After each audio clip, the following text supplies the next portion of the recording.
I was diagnosed with invasive lobular carcinoma, so invasive lobular carcinoma. I knew I had cancer back in March. There's no question. I knew that something was wrong, but I didn't get my diagnosis until July.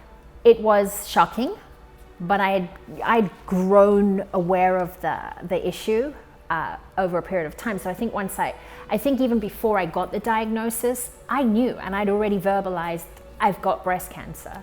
The problem with metastatic breast cancer is that my doctor described it, that 1 million cancer cells are smaller than your little fingernail.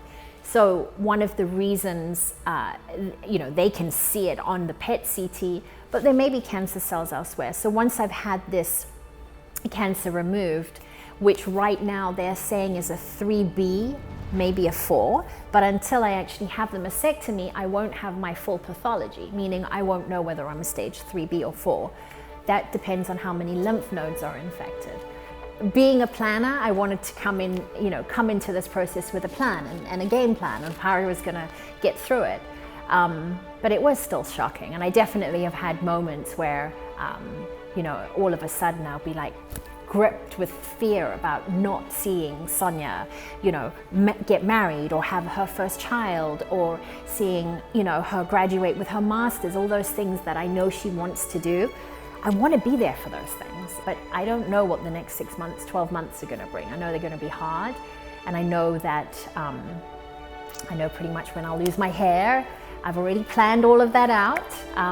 And I just really want to use this cancer to do something good. I don't want this cancer to define me. I really believe that in life we don't choose our lives. We meet people, those people hurt us, those people bring joy to us. It's what we do with those situations that defines us. So cancer's not going to define me. I'm gonna use it for good. So I've got a life, and I'm gonna use the life to the best of my ability, and I'm gonna do good with it. I'm gonna turn this cancer into something positive, and if I help another human being with my cancer diagnosis, that's my goal. I couldn't be more grateful to the people supporting me through this. It's overwhelming. I truly have always tried to do things for other people in my life, and I've never asked for myself. I always believe that if you give, you get back, and nothing makes me happier than giving. I feel uncomfortable opening a present because it isn't me giving, but I appreciate it. The love and support that I've had through this is, it is, I can't put it into words. It makes me so happy. The cancer's secondary. I don't feel sick. I don't feel sick because of the love and support that I have. When I got cancer, I obviously my initial was, oh my gosh, am I gonna make it? And then I realized that I can't control that. Being the person that I am, I want to, but I can't. It's my destiny. Whatever's to be is gonna be.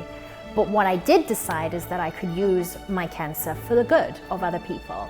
And my first thing was, let's get together and start fundraising. So we launched the Pink Fight Club, and the Pink Fight Club was to generate, it was threefold. It was to generate awareness, make people aware of the importance of self-care, going and getting mammograms, or any checkups, because every person, there's so many different cancers and there's so many different ways of taking care of yourself. So awareness, raising funds, which was very important because 20 years ago, people were raising funds, and those studies that they funded are what are helping me today. So go raise funds. And then the last was as a communication platform to share updates with my family and friends. One of the things when you're sick is everybody wants to know what's happening, and it's exhausting, keep reliving what's happening. So that was the purpose of Pink Fight Club.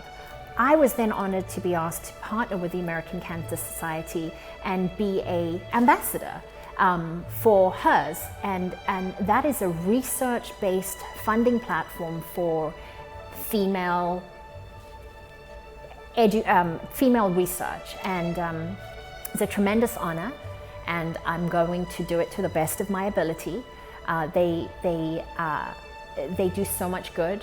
They raise funds, they raise awareness, but they raise cures. They produce cures that are going to go on and help the next generation. Remembering, of course, 1 in 8 women get breast cancer. I want to be the person helping fund the cures for when my nieces are my age.